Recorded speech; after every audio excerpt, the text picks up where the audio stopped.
Mason Calder, a widowed mechanic and struggling single father, discovers a homeless 9-year-old girl named Willa Brooks at a bus station during a storm, and after following the proper legal process, adopts her, promising that no one in his home will ever be left out in the rain.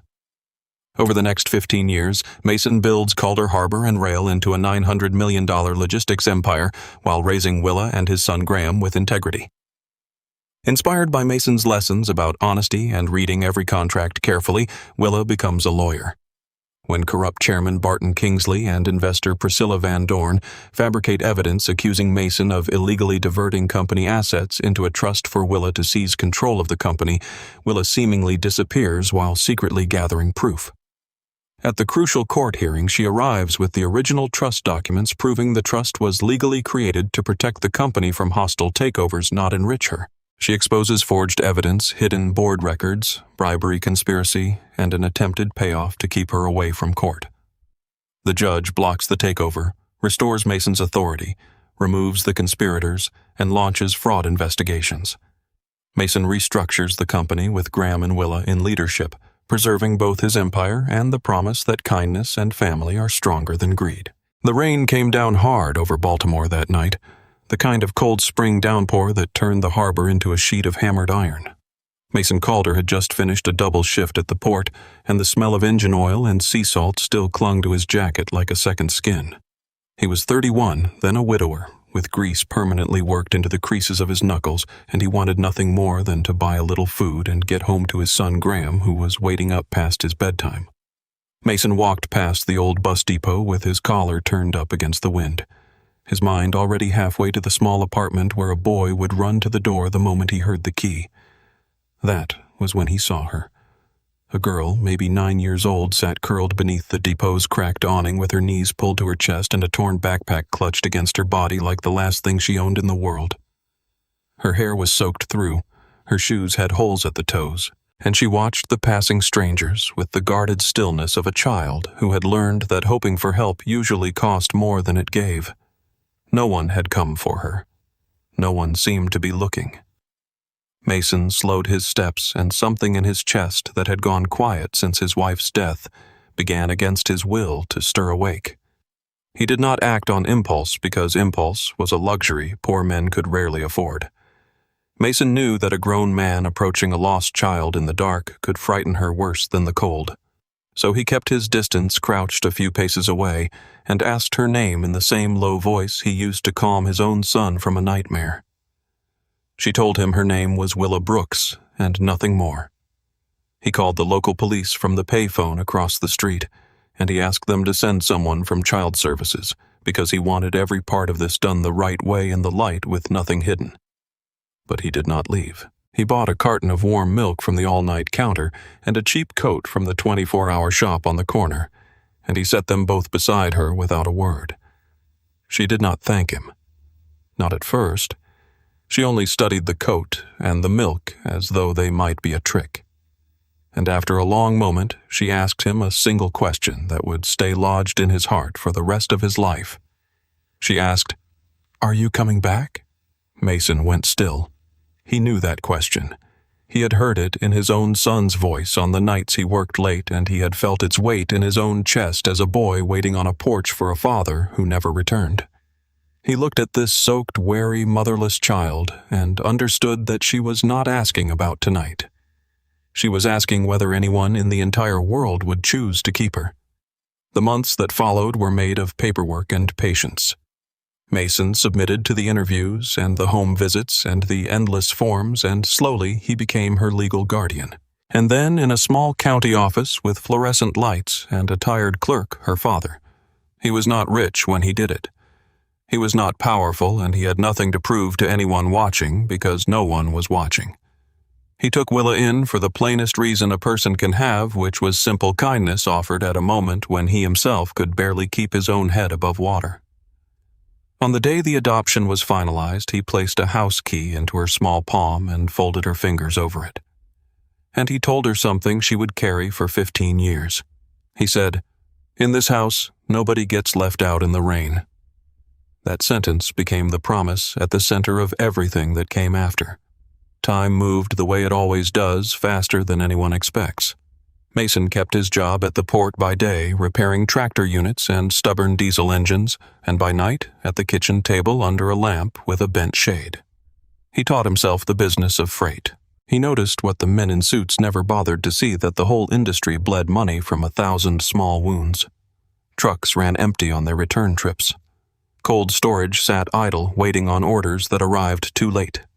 Containers hung frozen at the docks for days at a time simply because the big companies guarded their data like misers and refused to coordinate. Mason had spent his whole life inside those wounds, and he began to imagine engine by engine and route by route how a man might stitch them closed. From a cramped garage with a leaking roof, he founded Calder Harbor Services with 3 second-hand trucks and a crude dispatch program that Graham and Willa helped him refine once they were old enough to sit at the keyboard. What Mason had that the others lacked could not be bought at any price. He understood the workers. He understood the drivers, the mechanics, the longshoremen who moved the freight with their own backs, because he had been every one of them. He did not build his company from a boardroom. He built it out of mud and sweat and the plain honor of keeping a delivery time he had promised. And word spread among the men who mattered that Calder was a name you could trust. Willa grew up inside that world, and she absorbed from her adoptive father a patience and a self-respect that no school could teach. She was never a fragile creature in the corner. She appeared in the story of those years as a series of small, bright cuts. A teenage girl standing in the oily light of the garage reading a battered book of contract law. Listening while Mason explained the fine print of a shipping agreement, asking him why it was that poor people always seemed to lose the moment they failed to understand the paperwork. Mason had no easy answer, but he gave her the truest one he had. He told her, "In this life you might not have money, but never once sign a thing you have not read to the very last word." That single sentence planted a seed that would one day grow into everything. Will decided she would study law, and when the tuition bills came due, Mason sold the very first truck he had ever bought to cover them. Even though the company badly needed the cash that season, Graham, who was older now and had begun to think of the girl as a true sister, stood with his father and said that if Willa wanted to become a lawyer, then the whole family would carry that dream together. Over 15 years, Calder Harbor Services swelled into Calder Harbor and Rail, a logistics empire worth nearly $900 million, with dry ports and cold chain warehouses and a private rail line threading across state borders. But the larger the company became, the more strangers Mason was forced to seat around his boardroom table, and that though he did not yet know, it was where the danger began. In the present day, Mason Calder was no longer a broke mechanic with grease under his nails. He was the founder of an empire that owned dry ports, refrigerated warehouses, a private railway, and federal shipping contracts that moved goods across the whole eastern seaboard. And yet he still wore the same worn canvas jacket he had worn at the docks, still laced up steel-toed work boots every morning, and still took his lunch sitting on an overturned crate beside the drivers rather than in any glass-walled dining room. To the men who moved the freight, that simplicity made him a king worth following. To the board of directors, it made him a relic. Barton Kingsley, the chairman of that board, had decided that a man who ate lunch with truckers was no longer fit to steer a corporation approaching $1 billion in value. He was a polished creature of committees and quiet lunches, and he had come to see Mason's plain habits as a weakness to be exploited rather than a virtue to be honored. Kingsley formed a private alliance with Priscilla Van Dorne, the chief executive of Van Dorne Equity, a woman who came from old financial blood and wore her ambition the way other people wore perfume. Together they devised a plan to force Mason to surrender his controlling shares at a fraction of their worth, and then to swallow the whole empire he had built from 3 rusted trucks. Their scheme was patient and precise. Kingsley engineered a lawsuit built around an old military freight contract, and he accused Mason of using company assets to fund a private trust for his family, and most pointedly for Willa, the adopted daughter who shared none of his blood. The goal was to convince a court to freeze Mason's voting rights to pry him loose from the founder's chair, and then to sell the crippled company straight into the arms of Van Dorne Equity. It was elegant, and it was cruel, and it was designed to make Mason's greatest act of decency look like the mechanism of a fraud. What blindsided Mason was that the documents his enemies produced all bore a signature that looked exactly like his own. The trust account that had been created in Willa's name was twisted and reframed as evidence that he had been quietly bleeding the company dry to enrich a girl he had picked up off the street. The story leaked, and soon the very people who had once praised his rise began to call him a hypocrite, a sentimental fraud who wrapped his greed in the language of charity.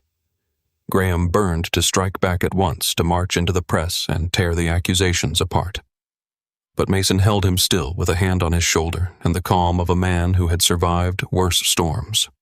He believed the truth had its own current, and that if he refused to panic, it would find its way to the surface in time. Still, the thing that wounded him was not the threat to his fortune. He had been poor before, and knew he could survive being poor again. What cut him to the bone was the way they used Willa's past. The way they held up the single most human act of his life and called it a weakness, a sentimental mistake that a serious man would never have made. They spoke of the frightened girl under the awning as though she were a liability on a balance sheet, and they suggested that his love for her had rotted his judgment. On the final evening, before it all came to a head, a courier arrived at Mason's door with a summons, and the notice made the timeline brutally clear. In 72 hours, a hearing would decide the fate of everything he had built. When the crisis broke open, everyone who loved Mason went looking for Willa. She had grown into a young attorney based in Washington, specializing in the tangled worlds of trust law and corporate fraud, precisely the fields that now threatened to consume her father. She was by any measure the one person alive most equipped to defend him. But at the exact hour Mason needed her most, Willa did not answer her phone. Her office said only that she was away. Her apartment sat dark. The messages went unreturned, and the silence stretched out like a held breath. That silence bred suspicion, and suspicion is a hungry thing. Had Willa turned her back on the man who raised her, choosing her career over the father whose name she carried? Had Van Dorne's money reached her first and bought her allegiance, or was she hiding some secret of her own, some truth too dangerous to speak aloud? Barton Kingsley seized upon her absence like a gift and fed it to the press with a smooth and knowing sorrow. He told anyone who would listen that even Mason Calder's own adopted daughter would not stand up to defend him, and surely that told the world something rotten lived inside the Calder family. Priscilla Van Dorne, in a chilly interview delivered from a marble lobby, remarked that an empire could never be run on pity, and that sentiment had finally caught up with a foolish old man. Mason did not blame Willa.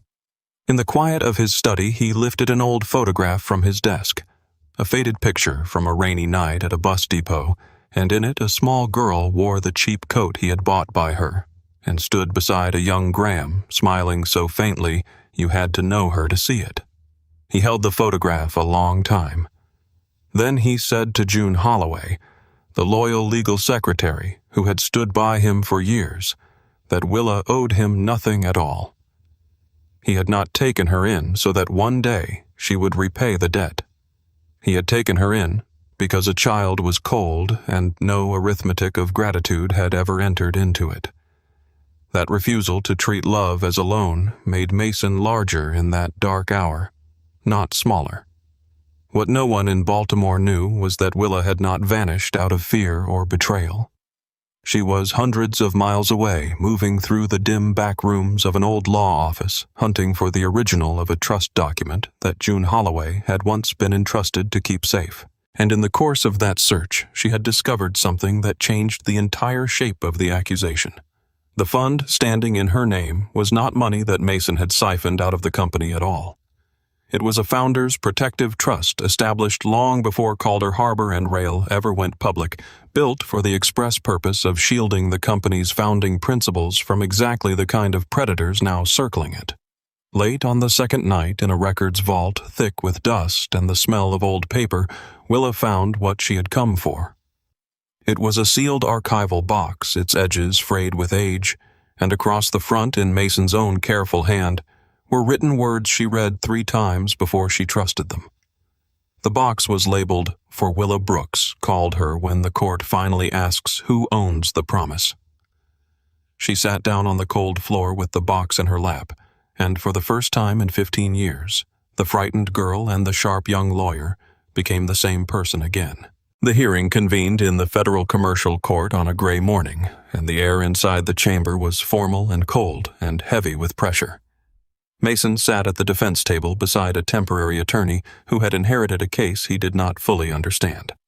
While across the aisle, Barton Kingsley commanded an expensive phalanx of lawyers led by the notorious Elliot Wainford, a man who had built his career on strangling opponents with the very contracts they had signed.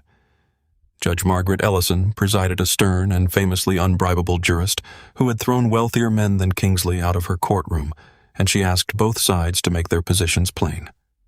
The question before her was whether Mason Calder had abused company assets to build a private fund and whether his voting rights ought to be suspended while the matter was resolved. Elliot Wainford opened with the confidence of a man holding a winning hand. He put the wire transfers on the screen, then the trust agreements, then Mason's signature enlarged until it filled the wall, and finally, deliberately, the adoption papers themselves. He painted a portrait for the court. A sentimental single father who had brought a homeless girl into his home and then, blinded by affection, had quietly funneled the company's assets into her keeping. It was a masterful and poisonous performance because it did not merely attack Mason's finances. It attacked his dignity, and it took the kindest thing the man had ever done and reforged it into the weapon aimed at his heart. Wainford turned to Mason and asked him directly in front of the packed gallery whether he had adopted a girl named Willa Brooks. Mason answered that he had. Wainford asked whether he had established a fund bearing her name. Mason answered again that he had. A murmur ran through the chamber like a current, and outside the courtroom the story flashed instantly across every wire that the founder had confessed to moving assets to his adopted child. Barton Kingsley allowed himself a small, satisfied smile. Priscilla Van Dorne sat in the rear gallery with the serene stillness of a woman who had already read the last page of the book. Mason's borrowed lawyer rose to explain that the trust was entirely lawful, that it had been created for legitimate purposes, but without the original terms in hand. His words rang thin and defensive, and the judge's expression did not soften. The momentum in the room had shifted hard against the defense, and the machinery of the law began slowly and inexorably to move toward freezing Mason's control of his own company. Judge Ellison lifted her eyes from her papers and asked the question that would decide everything. She asked whether the defense had any further witnesses or documents to present. Mason's attorney fell silent. The heavy doors at the back of the courtroom stayed shut. Willa had not come. And then, in the exact moment the judge lifted her pen to sign a preliminary order, those doors swung open. A young woman in a dark tailored suit walked in with an old leather portfolio under her arm, and she did not hurry, and she did not look frightened, and she offered no flustered apology for the interruption. She walked straight to the clerk's table with the steady stride of someone who had rehearsed this entrance in her mind 100 times, and she said in a clear and even voice, Willa Brooks called her counsel of record for the defense. "I moved to submit emergency evidence." The whole chamber went silent. Mason turned in his chair and looked at her, and for one suspended moment he did not see an attorney at all.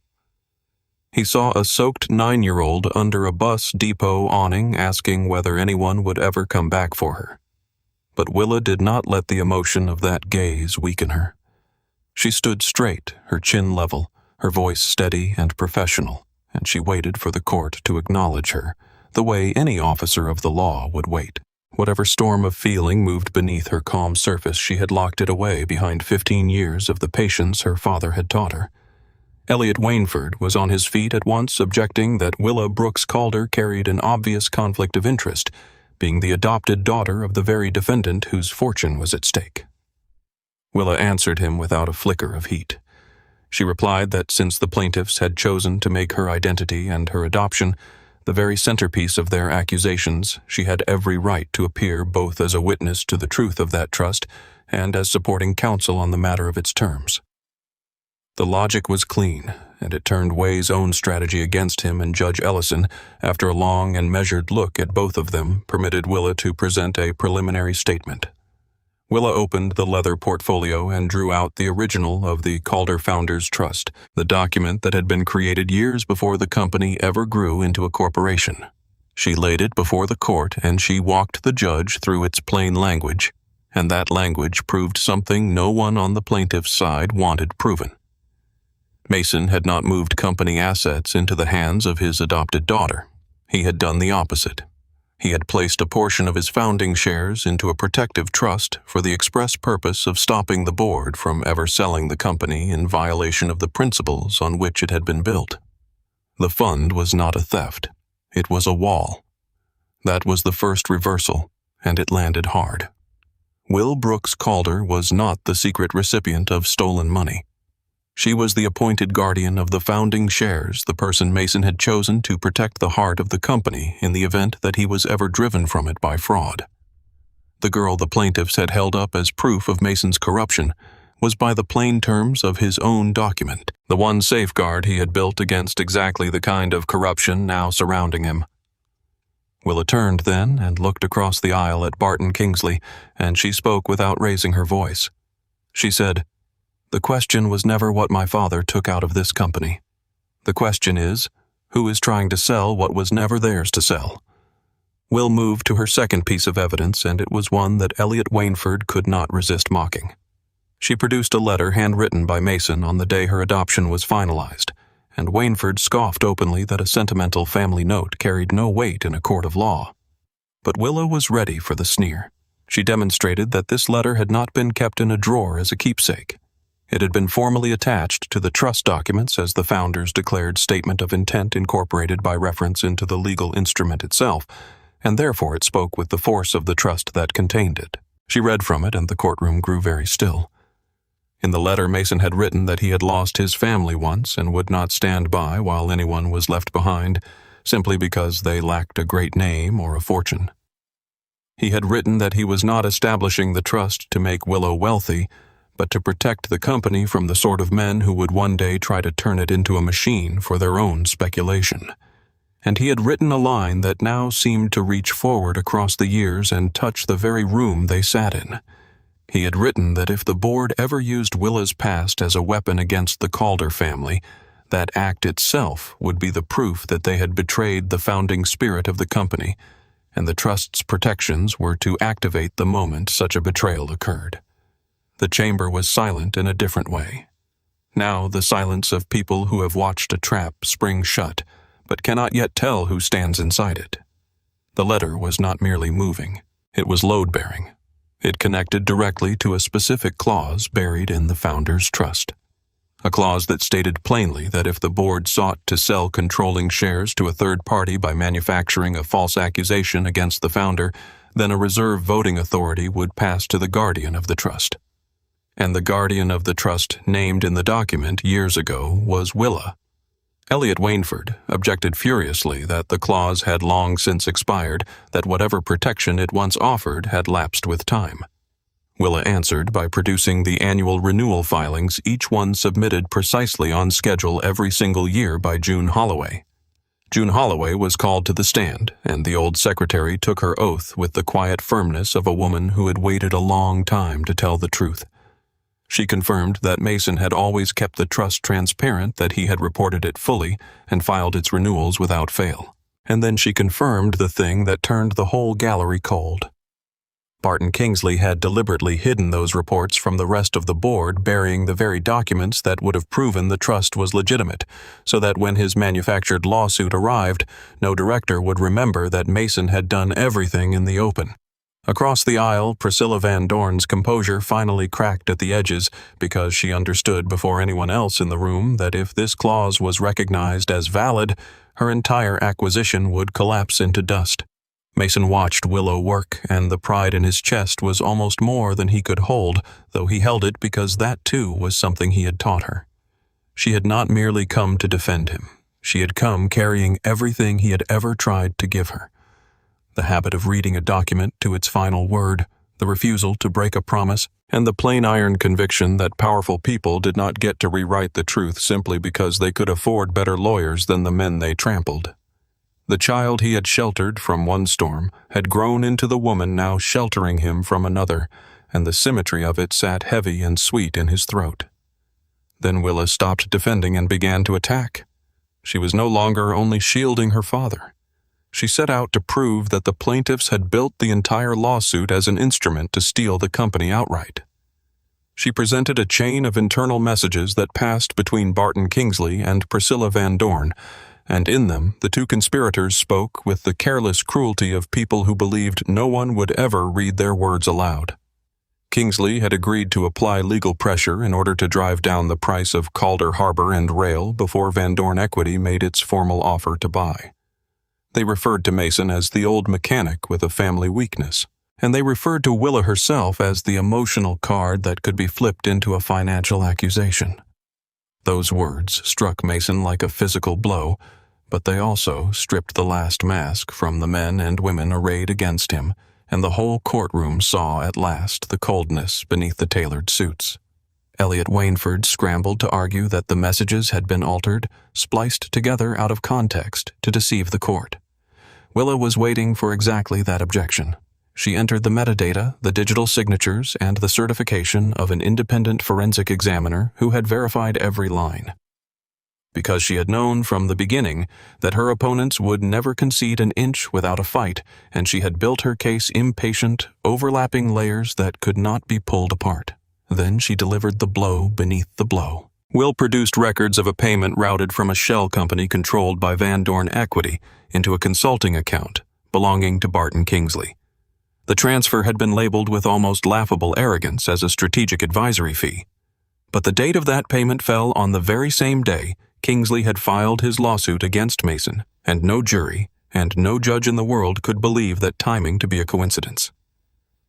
Judge Ellison turned to Kingsley and demanded in a voice gone flat and dangerous that he explain the payment.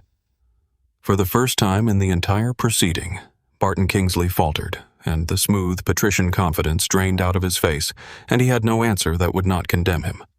The larger reversal came when Willa produced the minutes of a private meeting sealed records in which Kingsley had promised Van Dorne that if Mason's voting rights could be frozen, the board would sell 51% of Calder Harbor and Rail at a price 40% below its true value.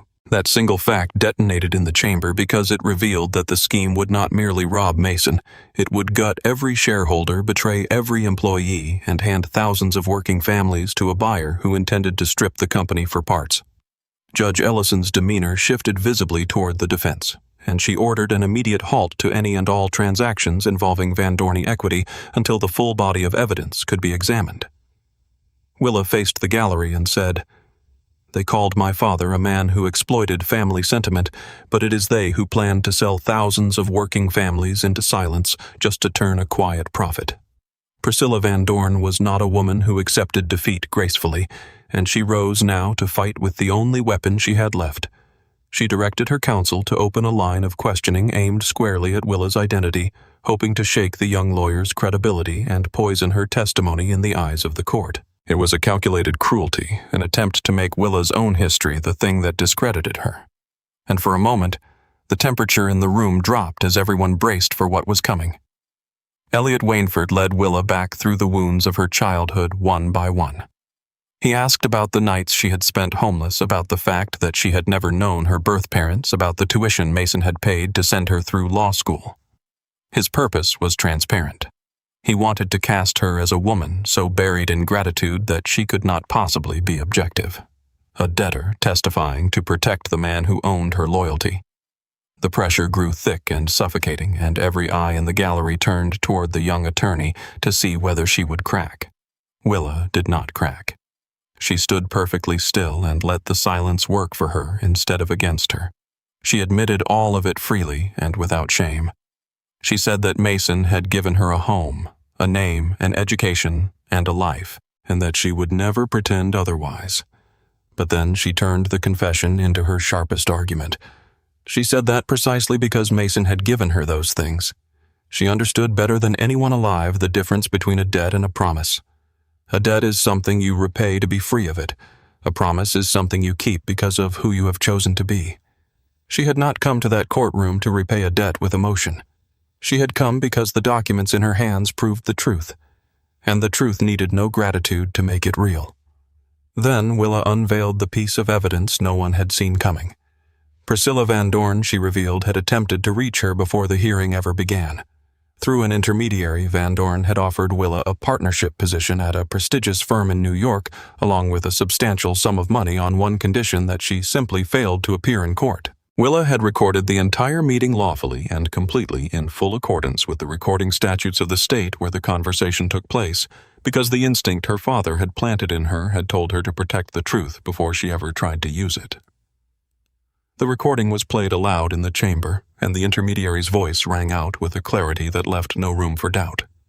The voice said, "Van Dorne Equity does not need you to betray your father. We only need you to stay silent." Those words did more damage than any document had because they exposed the true shape of the plot. The conspirators had never required Willa's treachery. They had only required her absence. Silence itself was the instrument by which they meant to steal the company. And now that silence had been broken open for the whole court to hear, Mason looked at Willa with an expression that held both fierce pride and a father's aching sorrow. He understood at last what those days of her disappearance had truly cost her. The weight she had carried alone, the enemy she had walked directly behind in order to gather the final proof. She had not abandoned him. She had gone quiet on purpose, slipping past the defenses of powerful people who would have crushed her the moment they saw her coming. And she had done it without a word to the man she was protecting. Judge Ellison ordered the recording entered into the record, and she issued a stern warning to the plaintiffs regarding the clear signs of witness interference, and the gallery felt the case tilt fully and finally onto its new axis. With the evidence accepted and the plot laid bare, Willa turned to the most important provision of the Calder Founders' Trust, the clause that Mason himself had drafted years earlier, but had prayed he would never have cause to use.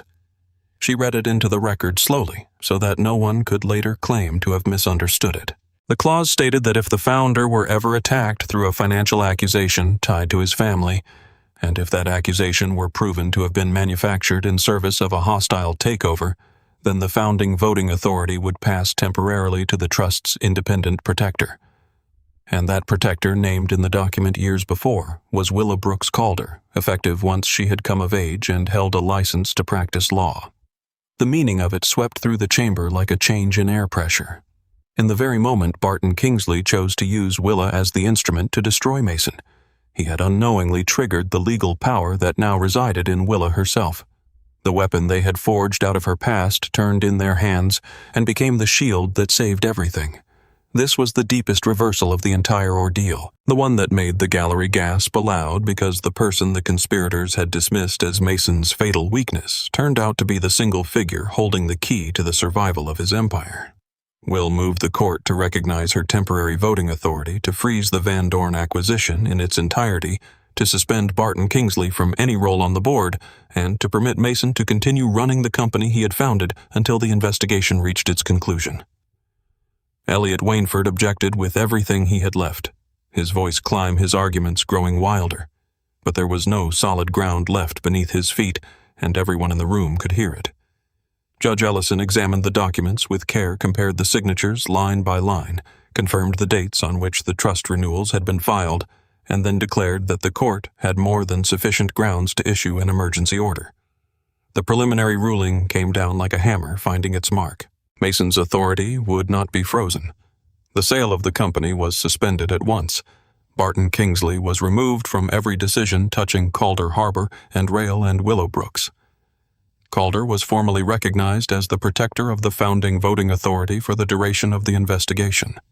A wave of astonished murmuring rolled through the gallery, and Priscilla Van Dorne shot to her feet to leave, but Judge Ellison ordered her to remain, informing her coldly that she might yet be implicated in the manipulation of evidence and the obstruction of a witness.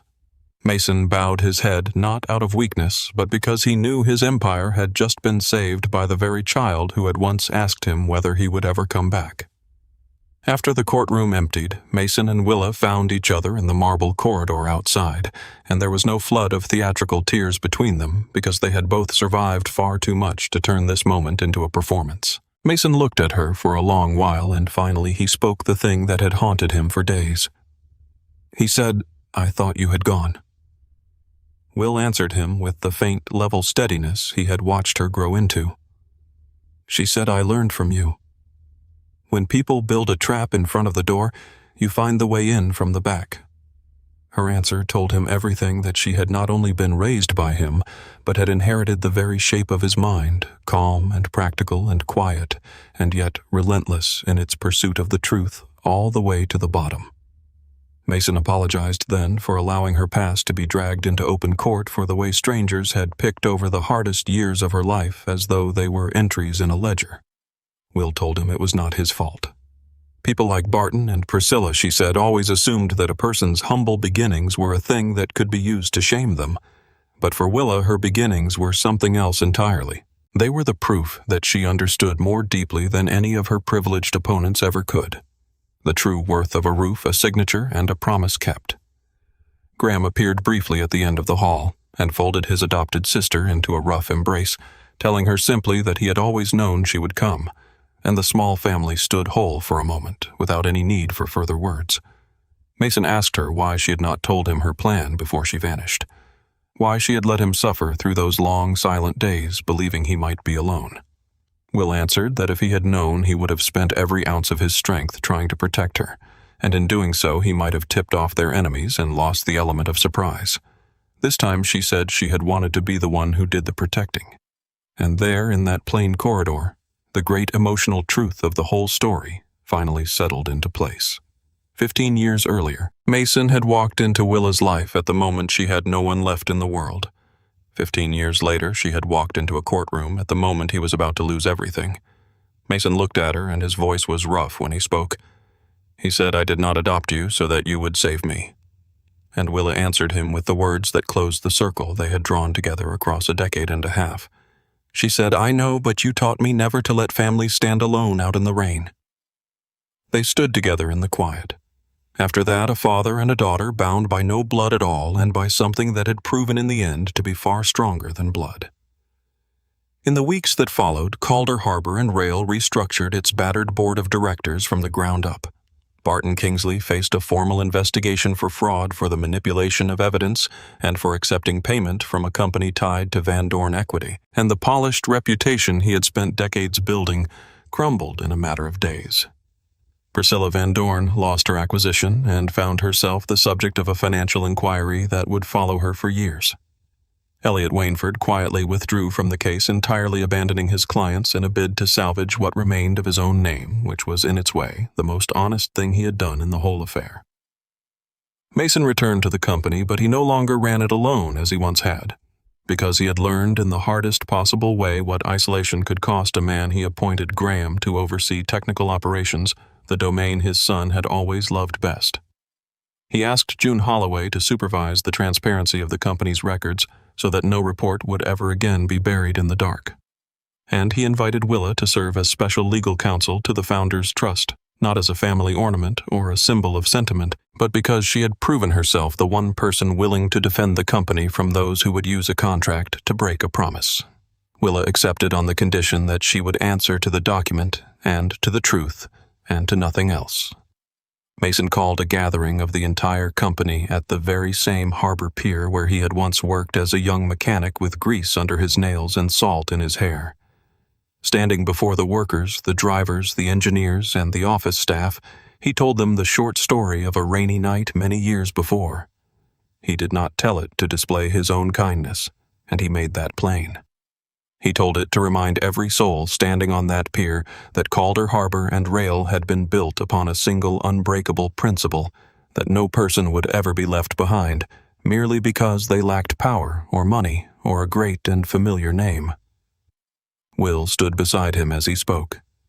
No longer the homeless child of the past, but the woman who had wielded the law itself to protect her family and the thousands of families who depended on the company for their bread.